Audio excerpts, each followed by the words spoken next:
tal? Muy buenos días. Hoy es miércoles 24 de septiembre, son las 11 de la mañana con 1 minuto y el día de hoy hablaremos sobre hay un personaje que teníamos pendiente ya en este espacio con motivo de este evento que tuvo lugar allá en China con respecto al fin de la Segunda Guerra Mundial, los 80 años, la conmemoración que hizo el gobierno de China por los 80 años del fin de la Segunda Guerra Mundial. Se reunieron una serie de personajes sobre los cuales hemos estado abordando, ya lo hicimos con Narendra Modi, ya hablamos sobre Vladimir Putin, ya hablamos sobre Kim Jong-un, pero hoy nos dedicaremos a exponer un poco sobre quién es Xi Jinping, este presidente chino, quien para muchos es prácticamente un personaje que ha tenido la capacidad de concentrar un poder, de consolidarse como un líder de este país, como no se había visto desde el fundador de la República Popular de China, desde Mao Zedong allá en 1949. No se había visto un personaje, un líder con esa fortaleza como lo es Xi Jinping, con la diferencia, la notable e importante diferencia que lo hace en un contexto en el que el gigante asiático se ha consolidado como una de las principales economías del mundo. Es un motor enorme el que tiene China particularmente, y sobre todo lo está haciendo con una serie de objetivos en mente. Mientras Donald Trump se está encargando con estas medidas proteccionistas de estarse ganando enemistades, disgustos a lo largo del mundo, lo que ha hecho Xi Jinping es aprovechar este momento en el que Occidente con Estados Unidos al frente parece ir mermando en su capacidad. Él ha ido buscando aliados a lo largo del mundo y sobre todo en este evento fue clave, por una parte, mostrar el poderío militar que tiene China. Por otro lado, los aliados que se estaba juntando con él, la capacidad también de alianzas allá en Asia, en Euroasia, todo capacidades que fue mostrando sin duda no pasaron desapercibidas. Nosotros mismos lo comentamos en este espacio, como Donald Trump de inmediato tuiteó que estaba ahí muy pendiente de esta reunión entre Xi Jinping, Vladimir Putin y Kim Jong-un, que dijo él estaban conspirando contra Estados Unidos. Bueno, hace unos días Donald Trump ya tuvo su conversación telefónica con Xi Jinping en el marco de la adquisición que quieren hacer de esta plataforma de TikTok. Xi Jinping se mostró dispuesto a ir avanzando hacia un acuerdo, que lo cual para muchos va a significar que Estados Unidos tenga que ceder en algunos otros puntos.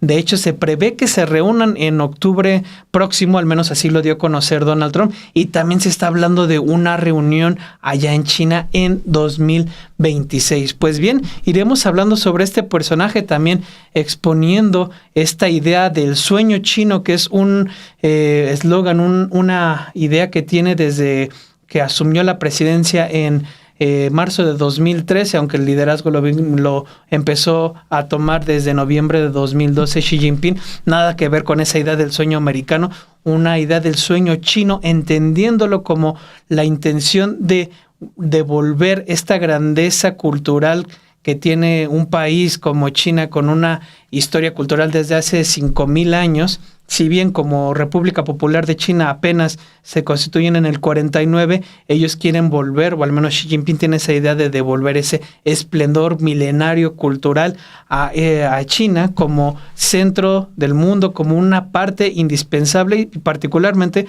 como una de las primeras potencias.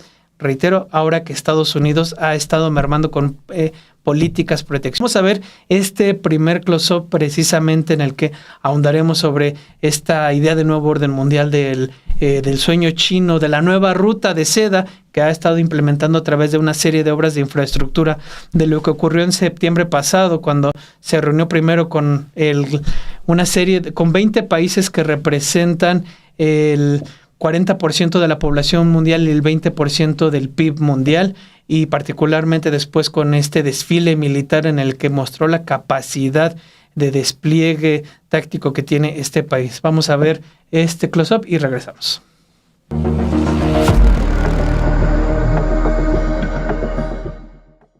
El sueño chino de Xi Jinping. En solo 3 décadas, China ha pasado de ser un país pobre y subdesarrollado a convertirse actualmente en una potencia económica global. Desde 2012, con la llegada al poder de Xi Jinping, cuya figura suele ser comparada con la de Mao Zedong, el fundador y máximo dirigente tanto del Partido Comunista de China como de la República Popular de China allá en 1949. Bueno, a partir de Xi Jinping, el gigante asiático tiene en la mira lo que Xi ha llamado el sueño chino. Nada que ver con este sueño americano ni nada de eso. Esta cuestión que él plantea es recuperar la grandeza de esa cultura y de esa tradición milenaria de más de 5,000 años de la China histórica. Ese es lo que consiste en pocas palabras, aunque también tiene detrás todo un proyecto económico. De hecho, Xi ha empleado en numerosas ocasiones el concepto de sueño chino como uno de sus objetivos, convirtiéndolo en uno de sus eslóganes de su presidencia, y de hecho esta idea ya tiene en consonancia con los planes del gran renacimiento de la nación, un proyecto que tienen establecido, del cual encontré cierta información que todo apunta a anunciarse, instalarse y volverse una realidad en 2049, precisamente en el centenario de la República Popular China, es decir, 100 años de la conformación de esta China tal y como la conocemos ahora. Ciertamente esta idea de la visión del sueño chino ha servido y ha tenido un eco como una herramienta para fomentar el nacionalismo en el país, además de ser vista como una fuente de legitimación por parte del Partido Comunista, y se enmarca además en otro gran proyecto de Xi Jinping, la nueva ruta de seda, que consiste prácticamente en proyectos de infraestructura y de vías de transporte en regiones cercanas y más distantes, con esta nueva idea de volver a recuperar esa grandeza, retomar esta ruta que en su tiempo fue la que dio este esplendor a este imperio chino. Con estos objetivos en el horizonte fue que se desarrolló a inicios de septiembre la cumbre de la Organización de Cooperación de Shanghái, que se celebró en Tianjin y se configuró como un escalón más para llegar a esta meta. En el acto vimos al presidente Xi Jinping mostrar esa capacidad de reunir a una serie de líderes mundiales que tan solo con números nos da cuenta de la magnitud. Estamos hablando que reunió a líderes de 20 países que superan en su conjunto el 40% de la población y el 20% del PIB mundiales. Ahí llegaron, por ejemplo, Narendra Modi, el primer ministro de India, de quien mi compañera Dulce Olvera hizo precisamente un close-up, el propio Vladimir Putin, que aquí también hicimos un club sobre él, y días después tuvo lugar allá en China, en el marco del 80 aniversario del fin de la Segunda Guerra Mundial, este desfile militar que fue interpretado aquí en Occidente como esta manera de mostrar el poderío chino y para muchos la instalación de este nuevo orden mundial, particularmente a partir de lo que vimos todos de Xi Jinping fotografiándose junto a Vladimir Putin y también sobre Kim Jong-un. En lo que respecta a Kim Jong-un y Narendra Modi, estamos hablando que son encuentros que tenían bastante tiempo sin tener lugar y que ahora llegan precisamente en un contexto geopolítico en el que hemos visto cómo Estados Unidos ha optado por este proteccionismo y por una guerra arancelaria hacia prácticamente todo el mundo. México hasta el momento pues de los pocos países que ha evadido esta situación, como bien lo hemos reportado aquí en Sin Embargo, pero lejos de eso ha llevado las consecuencias de este proteccionismo fuera de las fronteras mediante estas guerras comerciales, un momento en el cual ha estado aprovechando China precisamente para mostrarse como un competidor, como una opción viable ante esta cerrazón de Estados Unidos, y como lo hemos visto también la manera en la que ha amenazado y prácticamente extorsionado a sus aliados, como sucedió con la Unión Europea, que prácticamente los obligó a firmar un acuerdo o ciertas sesiones para llegar a un entendimiento entre Estados Unidos y esta región. La nación china es una gran nación que no teme a ninguna tiranía y se mantiene firme sobre sus propios pies. Fue lo que declaró Xi el 3 de septiembre durante este desfile militar. Lo hizo desde una tribuna de la puerta de Tiananmen sobre un gran retrato de Mao Zedong y vestido con un traje precisamente al estilo Mao. Posteriormente es que llegaron estas fotos de las cuales le comentábamos. Y una respuesta que no tardó nada en llegar y provino de Occidente.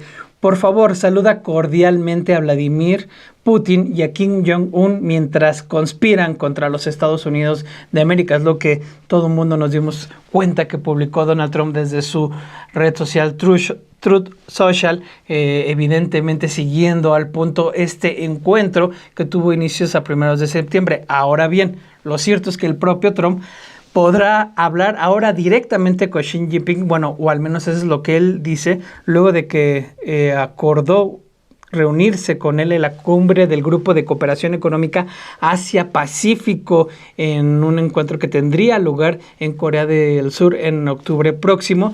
No obstante, cuando se da el comunicado de prensa hace unos días después de la conversación que sostienen Donald Trump y Xi Jinping, Pekín no confirma, no desmiente, no dice nada sobre esta reunión que se prevé que tenga lugar en las próximas semanas.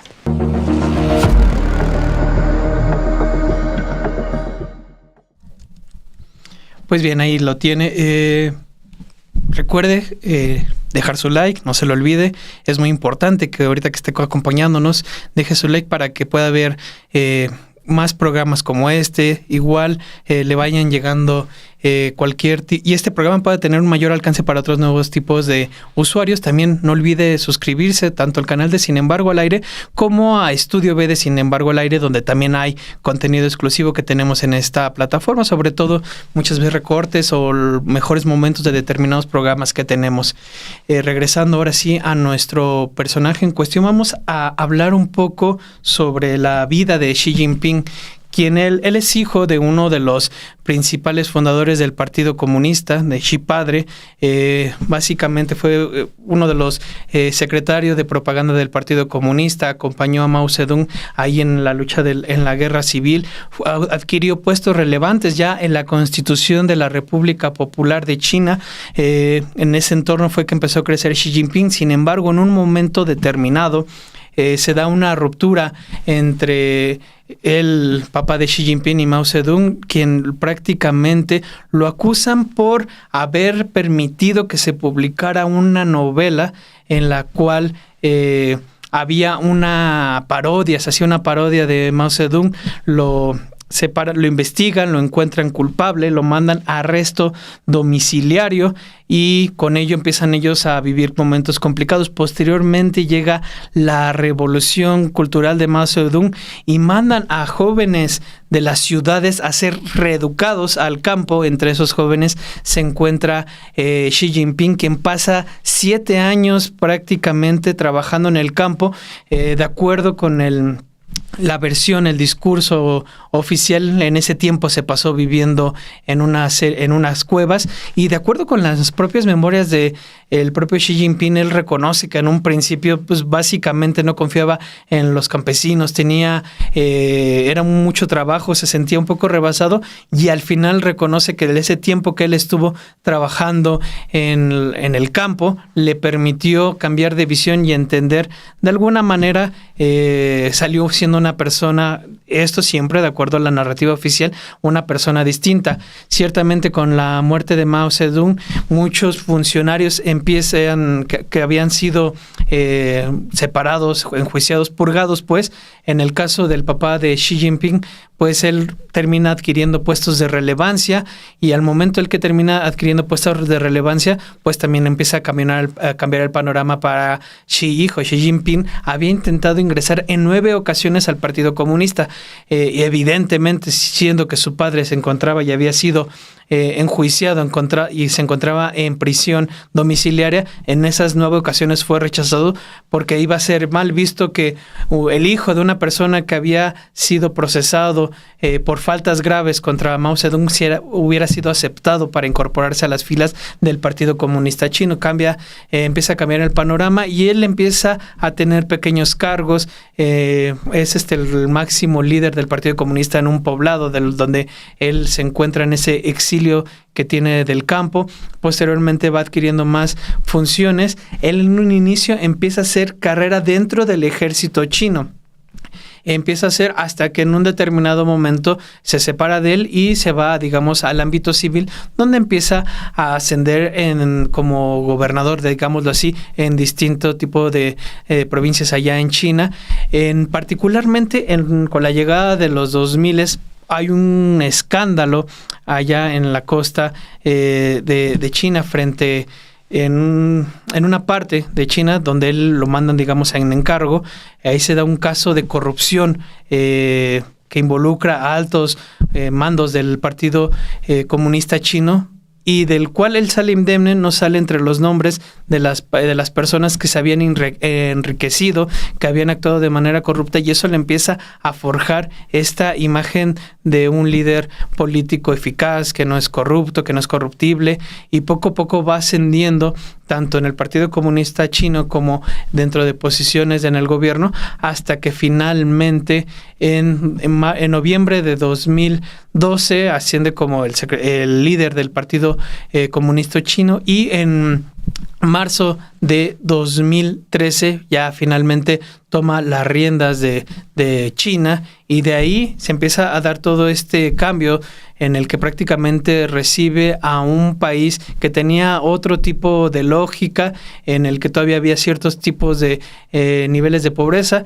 y de acuerdo con lo que hemos visto, empieza a cambiar este panorama. Vemos que China empieza a tener un crecimiento distinto, un mayor desarrollo tecnológico, un mayor desarrollo militar, hasta lo que vemos ahora. Ciertamente, en todos esos momentos, pues también ha habido denuncias en lo que respecta a abusos de derechos humanos, particularmente en cuestión de cómo se han manifestado su gobierno persiguiendo a minorías étnicas. Esas son cuestiones que tampoco se pueden pasar desapercibidas y que también pesan sobre Xi Jinping, y en general sobre el gobierno chino, que tiene otra estructura muy diferente a la que nosotros entendemos. Ahí en este Club Soul vamos a entender y comentar cómo Xi Jinping no puede ser entendido sin la existencia del Partido Comunista Chino. La propia República Popular China no puede ser entendido sin este aparato que representa el Partido Comunista Chino, en el cual él se ha encargado con el tiempo ir limpiándolo, colocando a personas en posiciones clave, de tal forma que observadores en distintos países de Asia que dan seguimiento, igual en Occidente, han dado cuenta cómo en un principio él prácticamente concentró todo el poder, tenía reuniones constantes en determinados tiempos, y han visto cómo en los últimos años ha parecido ir delegando en personas que él colocó en puestos clave distinto tipo de funciones, y lo cual le ha permitido tal vez ir cediendo un poco. Hay reuniones ya de Estado que son cada vez más pausadas y demás. Todo esto viéndolo como ya una manera en la que, una vez que está consolidado su poder en el Partido Comunista Chino, ha podido dejar personas clave en él e ir poco a poco delegando funciones. Pero bueno, vayamos a ver en este close-up precisamente infancia de Xi Jinping, la caída en desgracia de su padre, su exilio en el campo, y particularmente cómo va ascendiendo en las esferas de poder. Una vez que su padre, a la muerte de Mao Zedong, vuelve a recuperar sus posiciones de poder, y al mismo tiempo él puede ingresar al Partido Comunista Chino. Vamos a ver esto y regresamos.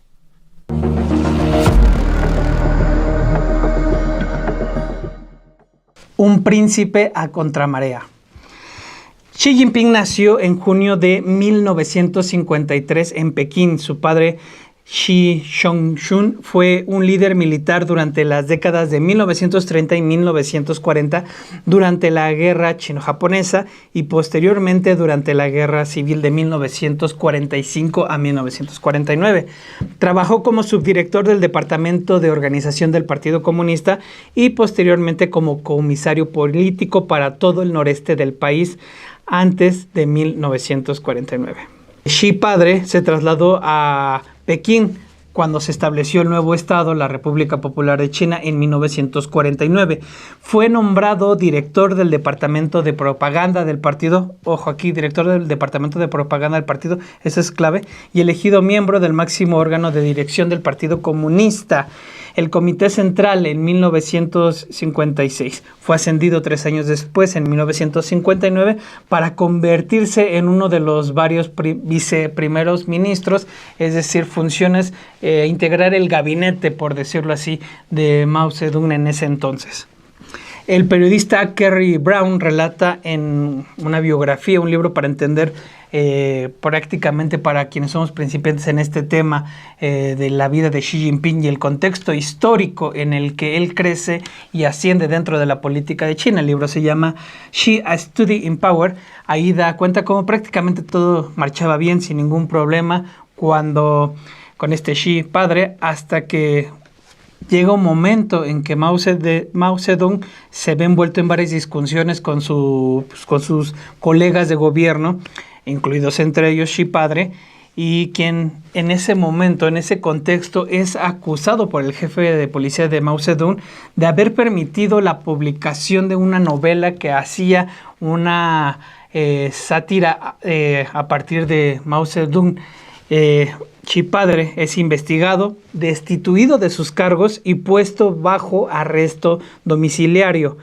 En ese sentido, escribe Kerry Brown: el impacto de esto en Xi Jinping, es decir, el que su padre haya sido prácticamente investigado, exiliado y sometido a un arresto domiciliario, dice, el impacto de esto en Xi Jinping, que entonces tenía 9 años, y sus 2 hermanos y 2 hermanas fue enorme. Casi de inmediato pasaron de ser los hijos mimados de un poderoso líder central a un hogar con un destino profundamente incierto. La única fuente de estabilidad era Cui Xin, su madre, quien continuaba trabajando en la escuela central del partido, pero la incertidumbre se agravó particularmente para Xi Jinping con el inicio de la Revolución Cultural en mayo de 1966, la gran revolución del proletariado cultural de Mao Zedong. En diciembre de 1968, Mao Zedong emitió un edicto en el cual ordenó que los jóvenes educados de las ciudades debían ir al campo para ser reeducados por los campesinos. Fue así que Xi Jinping permaneció en un largo exilio rural hasta 1975. Estuvo prácticamente 7 años allá, en los campos de China. En ese tiempo intentó en 9 ocasiones unirse al Partido Comunista. Evidentemente el tema de que su padre, en ese momento ex líder del Partido Comunista, en prisión domiciliaria y todo el descrédito que eso conllevaba, llevó a que fuera rechazado en esas ocasiones. La época de Xi en la China rural se presenta en la actual propaganda de ese país como una muestra de sus auténticos vínculos con el campo. A diferencia de líderes anteriores cuyas carreras y vidas se arraigaron en contextos más urbanos, la profundidad y amplitud de la experiencia vivida de Xi en la China rural se considera única e importante. Esta fue la época en la que, según los relatos, trabajó como criador de cerdo y vivió en una cueva durante este tiempo. Eso es lo que narra Kerry Brown y que también es reproducido en distintos reportes que dan cuenta de esto, particularmente el que vivió durante un tiempo en una cueva al ir a trabajar a los campos de esta China rural. Xi escribió sobre su vida inicial en este exilio en estos términos. En su libro Hijo de la Tierra Amarilla. Dice: cuando llegué por primera vez a la Tierra Amarilla a los 15 años estaba perplejo y perdido. Las circunstancias me obligaron a ir al campo cuando era muy joven. No presté atención a la cuestión de la unidad porque no planeaba quedarme mucho tiempo. Todos los días otros iban a trabajar a la montaña, pero yo era muy informal con el trabajo. La gente no me causó una buena impresión. Regresé a Pekín después de unos meses y luego me enviaron a la antigua base revolucionaria en la montaña Taihang. Prosigue en este relato. Cuando me fui a los 22 años había establecido, cuando se fue, es decir, cuando sale de este campo, cuando deja el campo, había establecido firmemente el propósito de mi vida y estaba lleno de confianza. Como servidor del pueblo, mis raíces están en la meseta del norte de Shaanxi, porque me inculcó una firme convicción, hacer cosas prácticas por el pueblo. La experiencia, en sus propias palabras, fortaleció mi confianza en mí mismo. Como dice el dicho, el cuchillo se afila en la piedra de afilar y un hombre se hace con dificultades. Es un momento que él reconoce complicado y el cual lo fue formando en esta imagen que todos conocemos. Xi finalmente pudo unirse al Partido Comunista en 1974, lo que a su vez le permitió ocupar un primer cargo administrativo local. Se convirtió en el jefe del partido en una pequeña aldea con el consentimiento de los aldeanos. Después y luego de 3 años de estudios universitarios, la situación familiar de Xi cambió. Una foto de alrededor de 1977 lo muestra ya caminando detrás de su padre, quien recientemente había sido liberado de su arresto domiciliario a la muerte de Mao Zedong. Xi padre fue uno de los muchos casos que fueron revisados tras la muerte de Mao y el fin de la revolución cultural. Rápidamente fue restituido en puestos importantes. El más significativo históricamente fue el del primer secretario de partido en la provincia de Guangdong, donde sirvió hasta 1979, hasta la década de 1980. Xi hijo trabajó inicialmente en el ejército. De hecho, se habla mucho de que si él hubiera continuado por esa ruta, indudablemente hubiera tenido un puesto clave actualmente en el ejército chino. Precisamente un cambio importante es que Xi, hijo, decide trasladarse al ámbito civil de gobierno. Se muda al condado de Shanding en la provincia de Hebei, a unos 240 kilómetros de Pekín.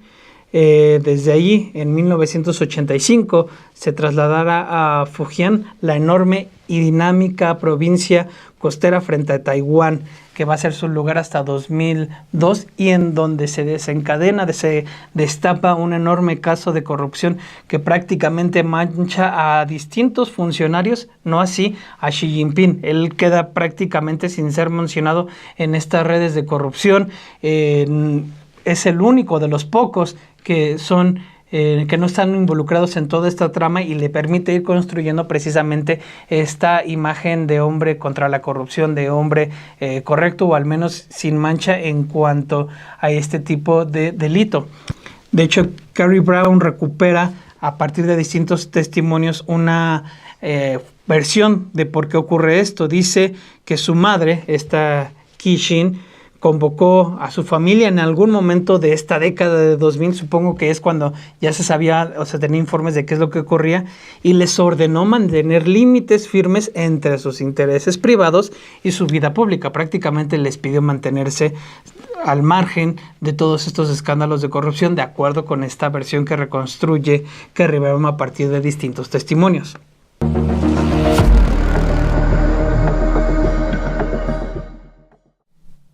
Pues bien, antes que nada le mando ahí un pequeño saludo a mi querido Bebe Leo y pues bueno, dándole seguimiento a este tema, en este último close-up vamos a hablar sobre el ascenso ya una vez que se instala como máximo dirigente del Partido Comunista Chino y también como ya presidente de China, quien toma las riendas del país, cómo va avanzando en ese sentido con la idea de ir configurando, dando forma a esta idea del sueño chino y particularmente a marcar su estilo y el entender por qué se vuelve él una figura que de inmediato tiene la capacidad de consolidar su poder, algo que lo que veía en este libro que hacen sobre esta biografía que hacen sobre Xi Jinping, es la capacidad que tiene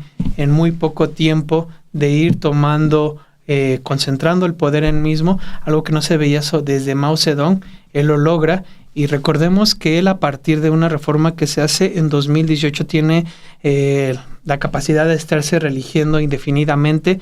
Este tercer mandato que él tiene inició en 2022, finaliza en 2027. De ahí podría seguirse reeligiendo indefinidamente mientras él tenga todas estas capacidades, y para mucho él lo va a seguir haciendo, porque como le comentaba, él tiene controlado el Partido Comunista Chino. En sus máximas posiciones lo tiene a personas que le son totalmente afines. Entonces lo previsible es que él quiere llegar a 2049, que es cuando se cumple el centenario de la República Popular China, ya instalado en un nuevo orden mundial como potencia ya China, y particularmente ya ha cumplido este sueño chino. ¿Qué hay de obstáculos hacia adelante? Bueno, un primer obstáculo que se le tocó vivir a él, evidentemente, fue el tema de la pandemia, donde se desploma la economía china, sobre todo con esta política de cero COVID en el que prácticamente cerraron todo.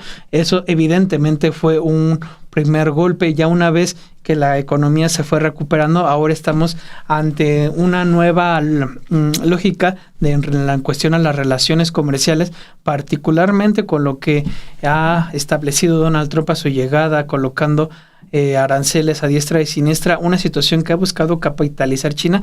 Pero también hay otra situación, que es el tema de, sí, China concentra, por ejemplo, la tecnología de estos paneles solares, por una parte. También el tema de vehículos eléctricos, ese es un tema que está dominando, y el tema de las baterías.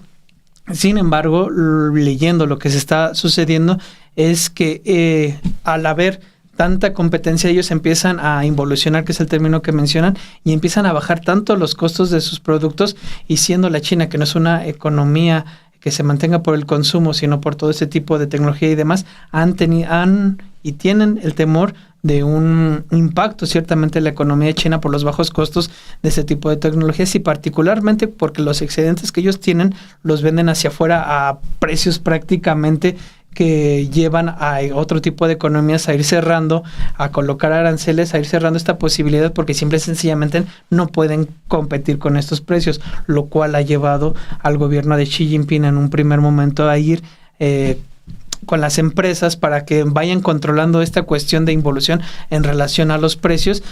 Para Occidente esto es uno de los principales obstáculos que tienen con esta idea de llegar a 2049 convertido como la primera potencia. Sin duda es un área de oportunidad Donald Trump, y sobre todo acercándose a líderes globales, sobre todo que son rechazados por Occidente. El caso de Narendra Modi es muy significativo. Donald Trump prácticamente lo maltrata, y lo que termina haciendo Narendra es reunirse con Xi Jinping. Después de 2018 era la última vez que se habían reunido, se vuelven a reunir, y para muchos esa es la oportunidad que ha tomado. Ciertamente están estos riesgos internos que tiene que enfrentar, aun cuando ellos traten de controlar allí el mercado interno, y pues son cuestiones que tienen que ir enfrentando hacia adelante, porque lo que dicen es, puede intervenir en un primer momento China, sin embargo a futuro va a seguir existiendo esta situación que tendrán que ir atendiendo o ver cómo van a tener que resolver. Pues bien, vayamos precisamente a este último close-up en el que ya tenemos a Xi Jinping dentro del poder y precisamente enfrentando estos obstáculos, y también cómo entenderlo, entender el personaje, porque puede ser una manera, ejemplifica la manera en la que se ha constituido China, siendo él alguien que creció en la China de Mao Zedong y que hoy tiene el poder. Es un personaje que personifica, valga la redundancia, lo que significa las distintas revoluciones, la revolución que ha tenido a partir desde el 49 a la fecha. Es prácticamente un muy buen ejemplo Xi Jinping de lo que ha sucedido en todo este tiempo. Así que vamos a ver este último close-up y regresamos.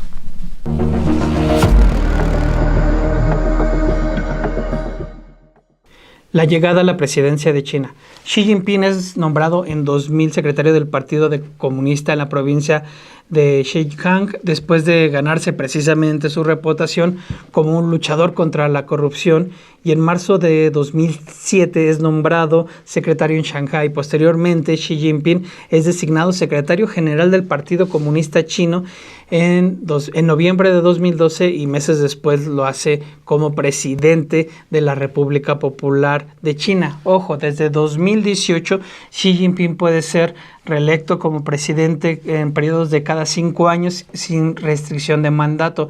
Este mandato que está corriendo inició en 2022, culmina hasta 2027 y de ahí puede ser reelecto indefinidamente. Allá se maneja otro tipo de sistema prácticamente regido por lo que es el Partido Comunista Chino. No se puede entender a Xi Jinping sin el Partido Comunista Chino, y el Partido Comunista es prácticamente el eje rector de la política desde que fue fundado el Estado de la República Popular China como lo conocemos a la fecha. Xi Jinping sucedió a Hu Jintao, quien era conocido por haber dominado el arte de convertir a China en una vasta fábrica de crecimiento económico, cuadruplicando su PIB durante la década que ocupó de 2002 a 2012, un logro sin igual en la historia moderna. Xi, por su parte, es visto como el líder que ha consolidado su poder más rápidamente, con mayor rapidez y eficacia desde la época de Mao Zedong. Se dice que precisamente él ha podido renovar cierto tipo de estructuras del poder ahí dentro del Partido Comunista Chino. Ahí tiene gente de su confianza, y leyendo dan cuenta de cómo en un inicio era una mano férrea que controlaba cada uno de los procesos, reuniéndose constantemente, manteniendo todo el control para evitar disidencias, oposiciones y demás.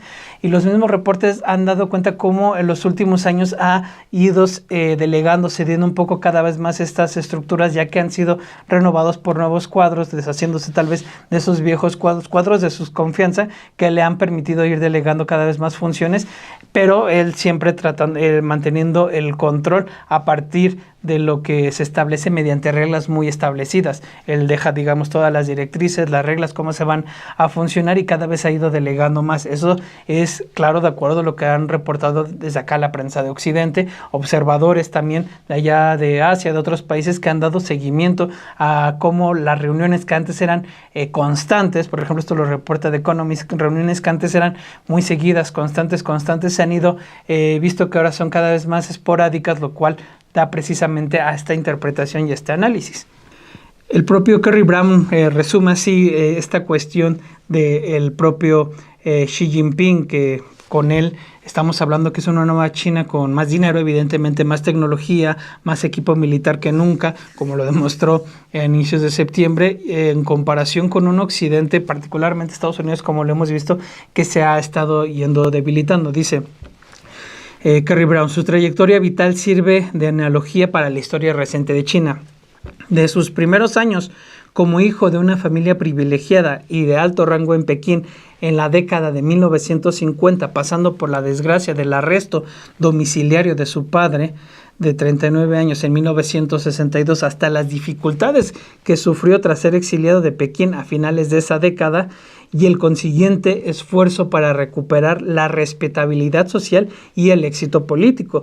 Al igual que los del propio país, esta es una historia de renacimiento, de superación, de duros desafíos y condiciones que culminó en un lugar de reivindicación. Xi es en muchos sentidos el hombre común de la China moderna, alguien que persistió aprendiendo a cada paso del camino mientras continuaba su carrera, impulsando por un sentido interior de misión y destino. Esa, al menos, es la versión oficial de lo que se ha ido construyendo a partir de esta narrativa china, y evidentemente también desde Occidente, se ve como esta figura cada vez ha ido retomando más poder, como lo hemos visto precisamente en estas muestras que existen, como hemos visto el poderío económico que tiene el país. Hoy mismo que grabamos este programa, precisamente daba cuenta de New York Times en ese sentido, cómo este poderío económico, esta capacidad de producir se ve interpretada en cómo ellos concentran, por ejemplo, el mercado de calentadores, de baterías de sol, de celdas solares, de automóviles eléctricos, de baterías para automóviles eléctricos, lo cual a su vez está volviendo en su contra debido a que la propia competencia que existe dentro de la propia China está haciendo una involución, así lo manejan ellos, en el costo de sus productos que han estado disminuyendo cada vez menos. Eso tomando en cuenta que es una economía que se sustenta en eso y no tanto a través del consumo, ha causado problemas, sobre todo cuando los excedentes que tiene China se van a vender hacia alrededor del mundo a precios muy baratos, lo cual a su vez lleva a que se les impongan impuestos o que se impida que se vendan, ha llevado al propio Partido Comunista, al propio gobierno chino a ir a empezar a reunirse con las empresas y meterles cierto tipo de controles para evidentemente ir controlando esta situación. Hay otros temas de los cuales también es relevante hablar, el tema de la cuestión ambiental. El propio Xi Jinping en el discurso reconoce que eso es algo que tienen que ir atendiendo. Ciertamente han disminuido las emisiones a partir de distintos reportes, tienen ciertos límites, pero para muchos todavía es en general es más lo que se tiene que ir haciendo en esta materia. El propio Xi Jinping lo ha reconocido en sus discursos, pero también es cuestionado al respecto. Son distintos rubros a los que se les va identificando y sin duda para muchos es elemental ver que existe es una figura de peso importante. El propio Donald Trump así lo considera y de ahí la necesidad de querer reunirse constantemente con él. A Donald Trump le gusta reunirse con las figuras de poder y no es fortuito precisamente que se haya buscado esta reunión que está prevista a tener lugar en octubre próximo.